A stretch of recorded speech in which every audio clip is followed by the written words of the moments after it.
Thank you for joining us for another episode of That Solo Life, the podcast for PR pros and marketers who work for themselves. People like me, Michelle Kane with Voice Matters, and my wonderful co-host Karen Swim of Solo PR Pro. Hi, Karen. How are you today? Hey, Michelle, surviving the year. Yes, that is a good turn of phrase for how things are going. There seems to be something wacky in the air. Yeah, it's really weird. We, as our listeners hear this, we're in the fall season. It is officially fall. And Yeah, I love fall. I love the I do season. too. But September has been such an odd month. It's almost over as we're recording this. So it's just like, where did that go? It went super fast in comparison to August. But every single week for the past 3 weeks, on Tuesday, I thought it was either Wednesday or Thursday.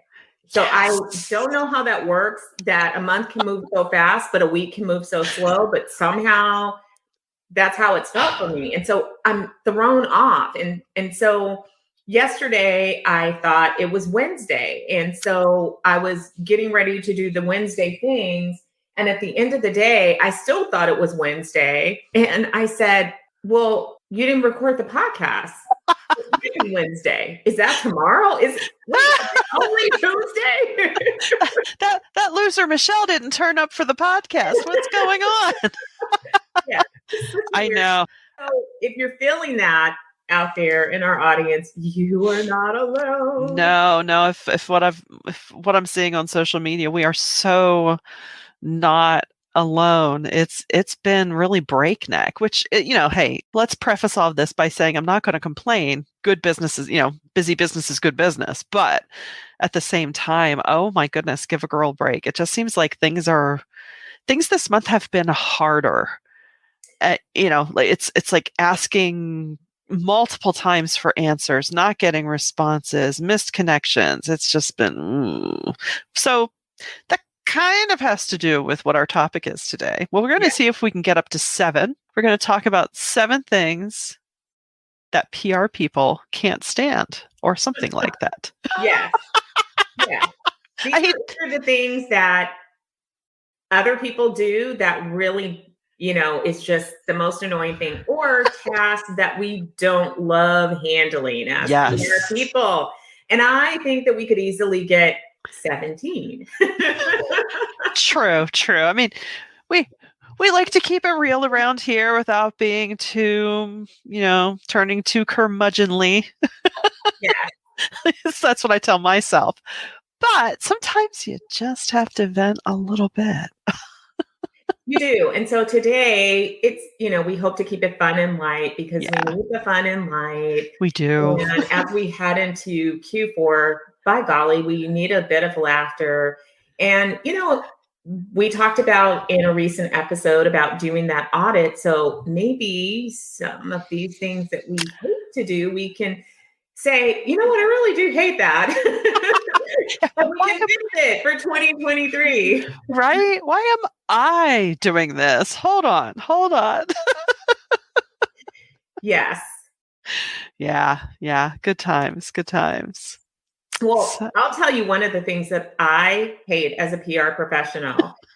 I hate collaborating on documents with people who will use the comment section not because they have questions or there's something that is not direct editing, but will make editorial comments in the comment section. So if you're in like Google Docs and you're co-editing a document and the person that's reviewing it, and sometimes there's multiple reviewers, says, I think this sentence needs a comma, that is the most annoying thing to me. Just put the comma in. That's why they have editing and even the suggestions function. Right. That's a suggestion. About that. Right. Or they want to change a word. Don't tell me that you want to change a word. Change the word. Editing is a beautiful thing. You can just do that.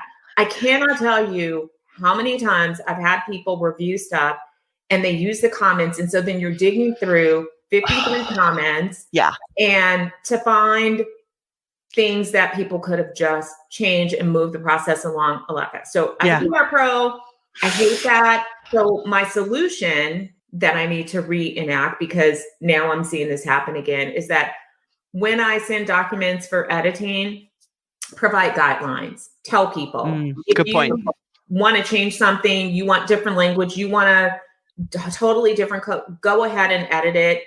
Don't put that in the comments. Just that's why this document is here. Tell them how to do it. Also tell them what to look for. In the past, when I did a lot more content creation, I would give guidance. You are not editing for XYZ. We are going to do a full grammar review. We're going to do a full editorial polish. You're looking for concept, actual information. Yeah. If there are errors, you need to correct it. So that can help to cut down on that. But I'm sure that my other PR pros out there can relate. It is the worst when people tell you what they want and just don't do it. It takes fewer keystrokes, actually. Less time to just put in a comma where you think you want one than to tell me that you want a comma. Yeah. No, it's true. And a subset of that is outright writing in a shared Google Doc. Now, I'm grateful that I don't have anyone that has required that of me. If I'm producing content for them, I will cut and paste their guide into a clean Google Doc. I'm like, I don't want anyone seeing what I'm doing in here because you don't need, not that it's, not that they're suspicious, but it's just like, I'll just pot and then I paste it all in again. Like now you can review it, but it's so stressful. Totally. So Carolyn and I, hey, Carolyn, I hope you're listening. When we work on documents together, we have a private copy and we work up the document and we go back and forth. And then a lot of times we'll hop on the phone and we'll brainstorm stuff out. She is one of my favorite writing partners because together our creativity is just off the charts. Oh, that's delicious. Yeah. So we do our thing and then we close that private document and we do a clean copy for client review. So I agree with you. It is, because we use shared drives. That's our jam in Google Workspace. And if you use shared drives, you definitely don't want to have a drive that's shared with your clients. You're working on something and before you kind of worked it up and finish your finalized, you don't want people in there. I completely agree. No, get out of my room. Don't look over my shoulder. Yeah.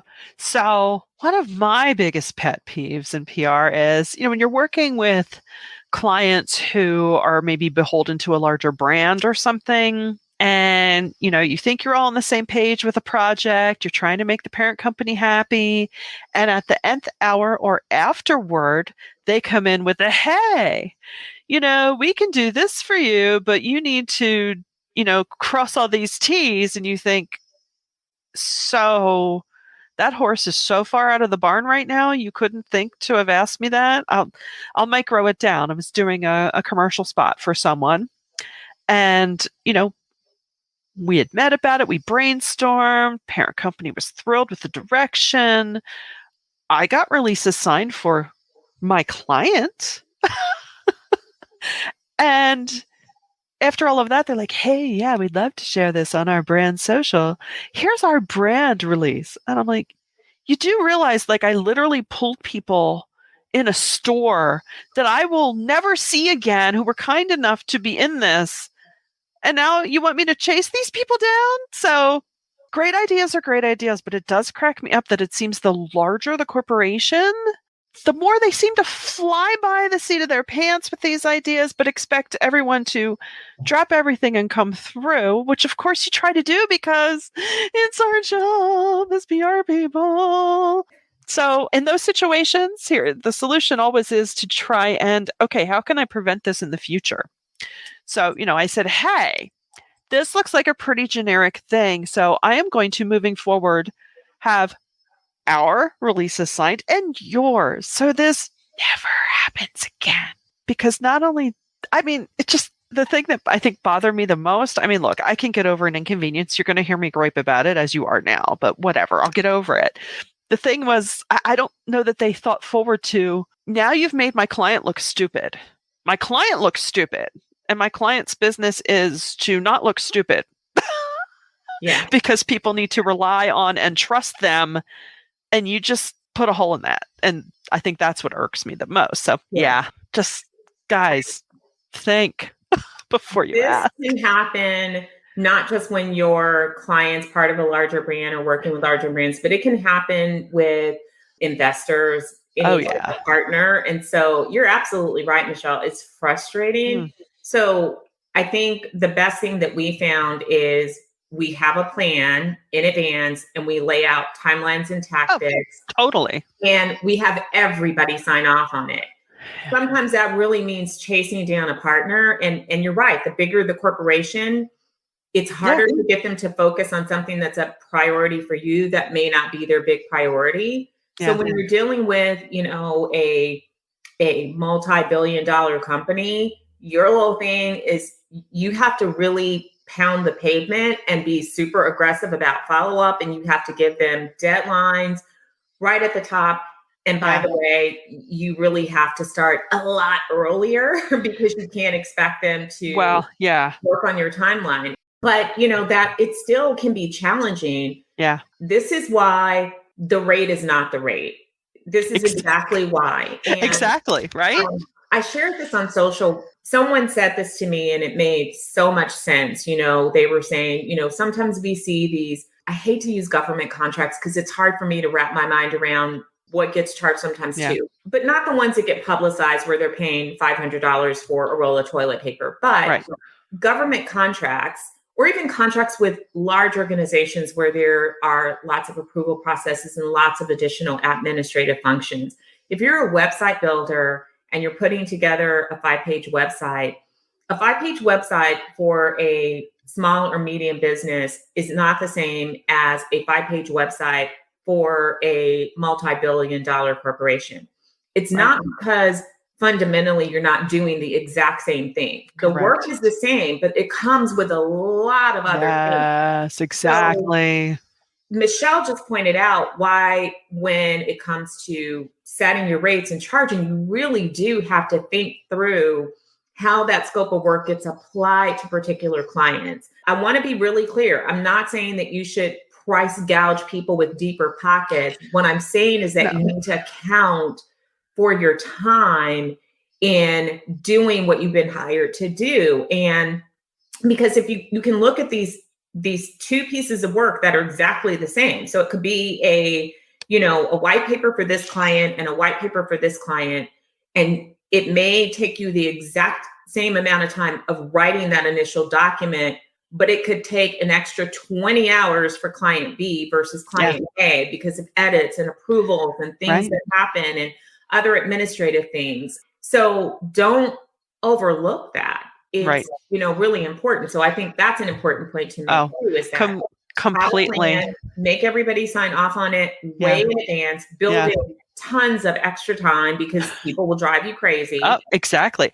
And make sure that you're charging for all the extra stuff that happens. Yeah, no, that's so true. And what cracked me up about this was this totally had the vibe of, I know they were having a lunch meeting. I'm like, hey, we got all this really good stuff. Hey, here's an idea.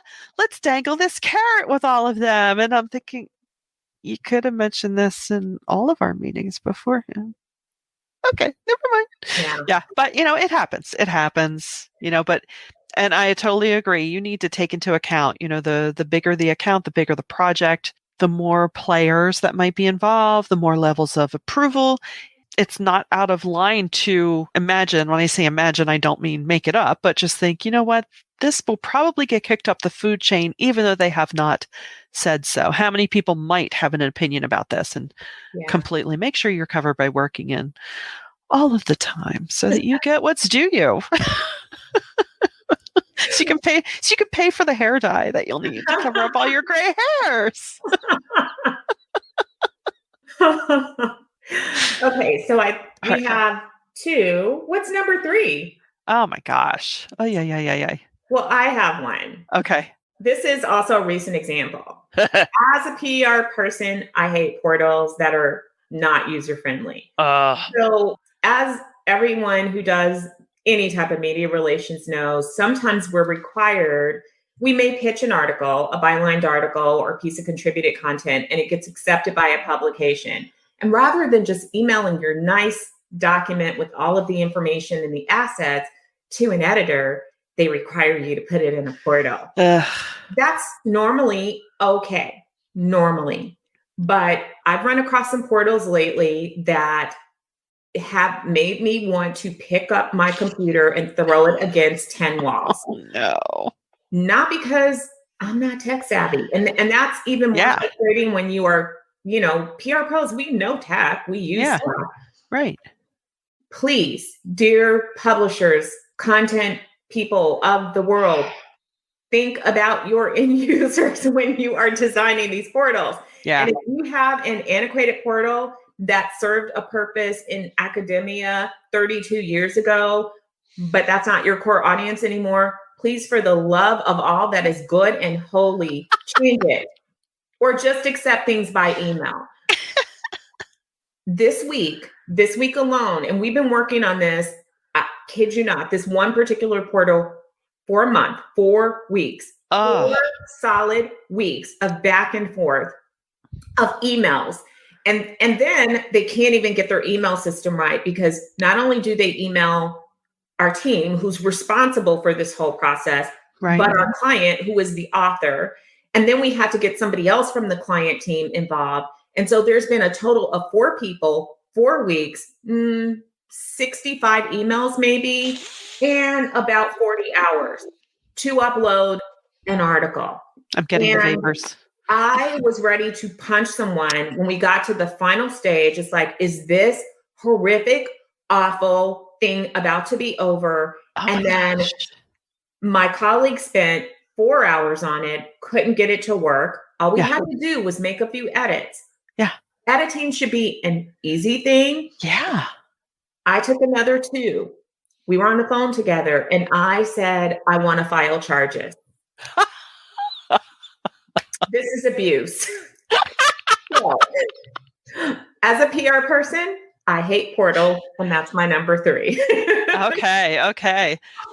Number 4, and again, I don't like to get too negative, but number 4, what has kind of been rampant this month especially, has been chasing people for answers. I know we're all busy, but even dash off a super busy. Gotcha. If I send you a read receipt, which I don't often do, but I will do sometimes with vendors, I just need to know that you see me. Nothing. I recently had to chase down a vendor. I sent in an order for an event, 6-ish weeks ago. And I know this is the usual dance. I know they always come through. But my spidey senses were just like, I don't know.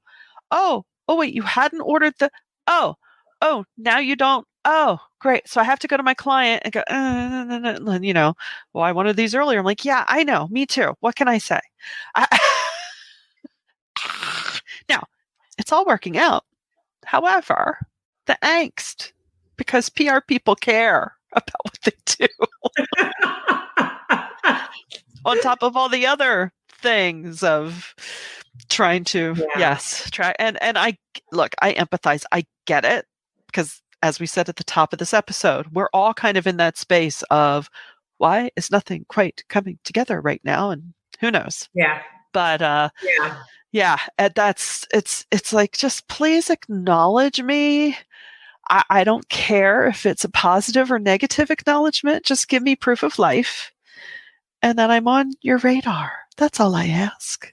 That's a good number 4. And I know that everyone in this audience can relate. And this is separate from, outreach, right? This is when you're actively working with somebody to get something over the finish line and you just cannot get answers. Yeah. And as you said, at least, because now this is becoming rude, and it is anxiety producing when you are trying to get your job done. And can we all be honest, PR people? Sometimes it's our clients that do this too. Yes, sometimes. Sometimes. Not in this case, but sometimes. It's just like, yeah. And we can't yell at them. I mean, we could. Can you help me? Help you, please. We're working together. We need to get this over the finish line. And you're sitting there going, can't get these people to answer. So that deserves a spot on the list for sure. And I don't care about being a pest. I will hunt you down. Oh, me too. It depends who I'm after. I'll preface it with nudge alert. Yes, I'm being a nudge. I do not care. You can whisper profanities Yeah. about me under your breath. You can Yeah. say them to my face. I don't care. I will hunt you down, and then I will hunt somebody else down if you don't give me an answer. Like, Yeah. hey, is so and so out on vacation? Did you know? I don't know if my emails are going through to so and Good. Those are so. good. Yeah, Those are I good. will Slack. I will text you. I will call you. I will hunt you down because we have to get our jobs done. But it's I will find out where you're eating lunch and show up. yeah, I've been known to do that too back in my sales days. It's true. Maybe that's why I'm so okay with being a pass. Funny story, totally off topic. I managed a sales team for Quest Diagnostics, in my corporate career. Oh, And bless. we used to have to meet with doctors about things. And Oh, yeah. I would hang out in the breezeway between the hospital and the medical building and just catch them. Like, hey. Oh, yeah. It's funny. I remember the days when it was, especially with the pharma reps, the hardcore days of them dropping off samples. You'd be sitting there waiting for your appointment, and there they come with their boxes of donuts and baubles and other things. Yeah, no, you just have to go where they are. Go to Yeah. the lunchroom, Yep. just yeah.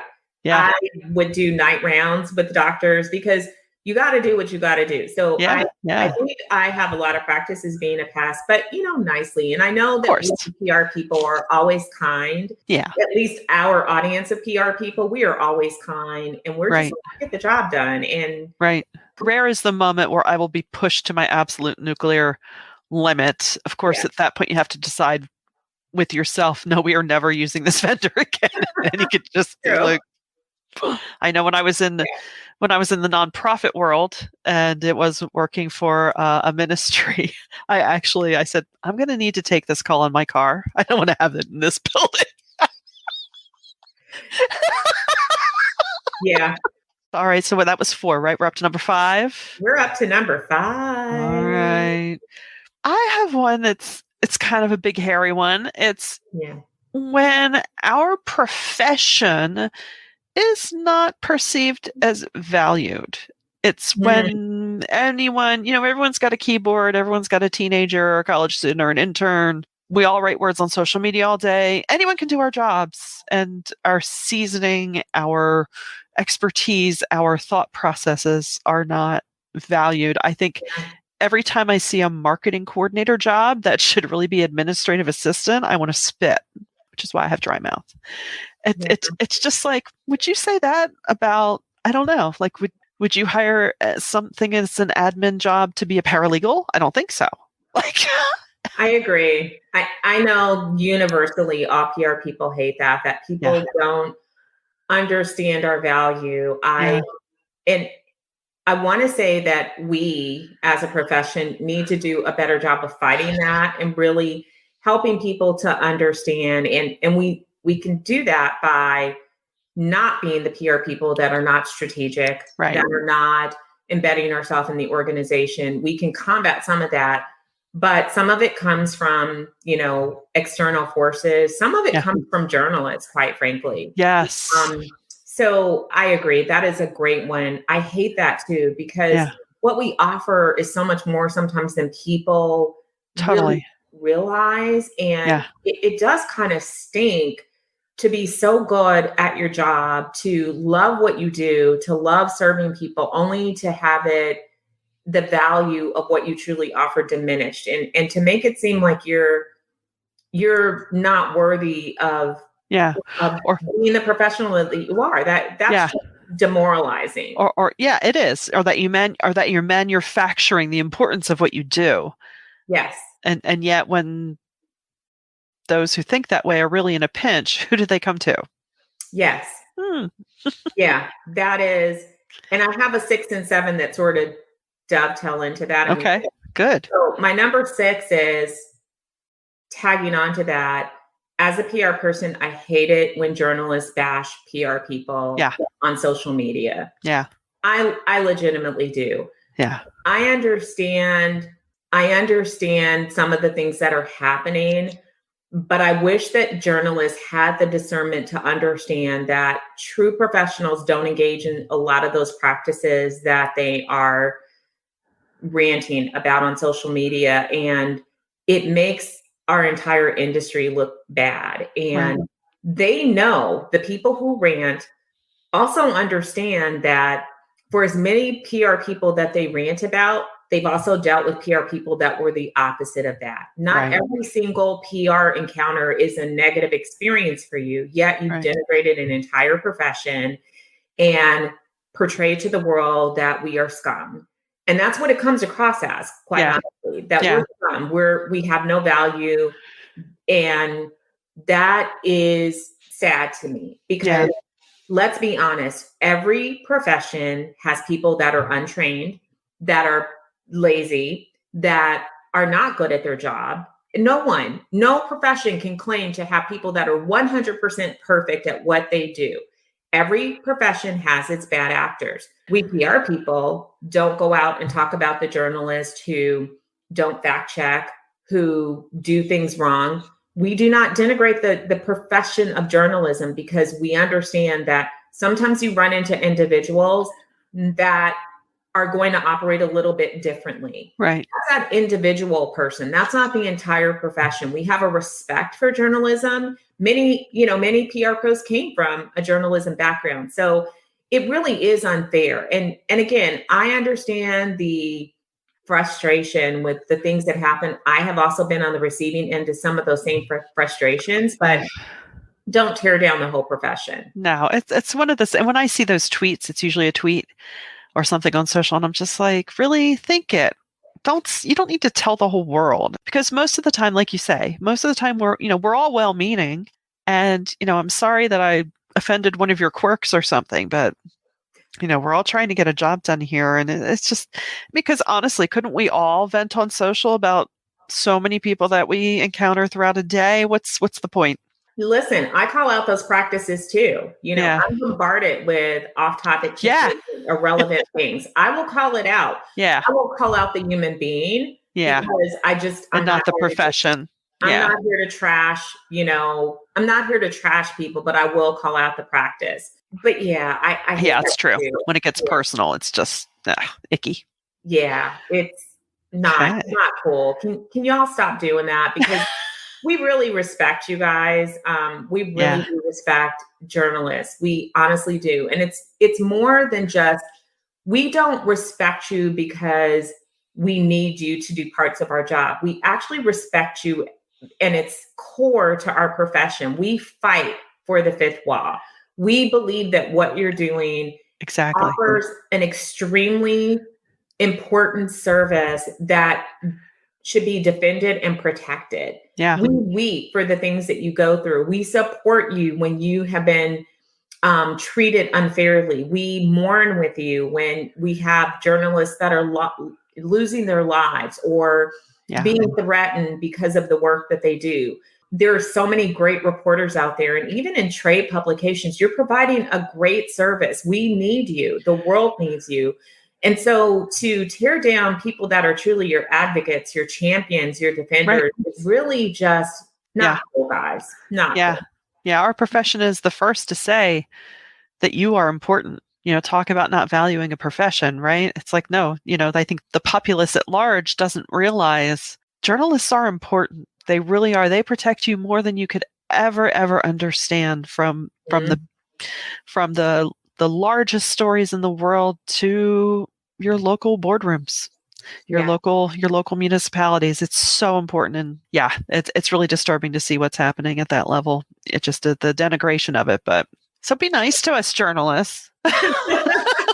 We're on your side. We may irritate you, but we're on your side. We are on your side. And not all of us are trying to irritate you. And No, we don't mean it. people who aren't doing their homework realize that may be a lot of junior people that Yeah, unfortunately are not receiving the kind of training that they should. that's So correct. rant about education, rant about opportunities to really Yeah. mentor people and teach them the right way to do things. Rant against management that puts unfair demands on their people. This should not be a production shop. It should Right. be about quality results. And I agree, we can all do a better job of instilling that in those that are coming up in the profession. Yeah, I agree. I forgot my number 7. You said it dovetailed. It dovetailed in with the.